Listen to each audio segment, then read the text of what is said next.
It's heartbreaking. I mean, it will affect me for the rest of my life. A Winnipeg mother whose daughter died inside a Living Recovery Foundation building is joining calls to see the landlord investigated and shut down, saying something must be done before more people are hurt. Well, it's kind of shocking that this type of stuff is going on and is still going on. We need to see an end to these places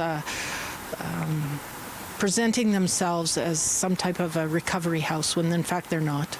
Over the past few weeks, City News has reported on calls for the Living Recovery Foundation of Winnipeg to be shut down. Brenda Norman has spent a lot of time outside this Living Recovery Foundation building on Maryland, where her daughter, Jasmine Jassy Norman, died in May 2021 after an altercation. Norman says building caretakers did not call police. Brenda found her daughter's body after she received an email from the landlord about a disturbance in her daughter's suite. She believes the conditions at the Living Recovery building contributed to her daughter's death and says the fact the organization continues to claim it's helping people is wrong. I think it's awful, and I don't know why they aren't shut down. I don't know why this would be allowed to go on for so long.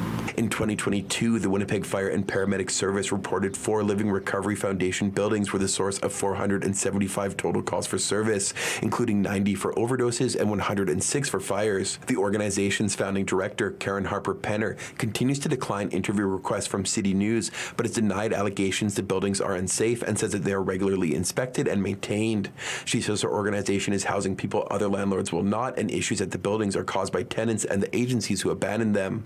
With a written statement saying, in part, the city and the province have a fentanyl crisis. I believe people are dying all over the city from overdoses. It is not at all exclusive to our buildings. To my knowledge, we have not had a resident overdose for many months. We are housing. I cannot control what substances people are using. We don't create drug addicts, we house them. This is exactly what we were afraid was going to happen. Concerns about Living Recovery were raised to government by Wolseley MLA Lisa Naylor following a meeting with the landlord in 2020. They used language like harm reduction, second stage recovery, but it was very clear in our meetings that these folks had no knowledge about addictions, no knowledge about treatment, that there was no professionals on site to help people, and that the so-called Living Recovery Foundation is just it's to hide the fact that these are just slum landlords who are taking advantage of the system. Naylor said the government must put Living Recovery under the microscope. Government has to step in.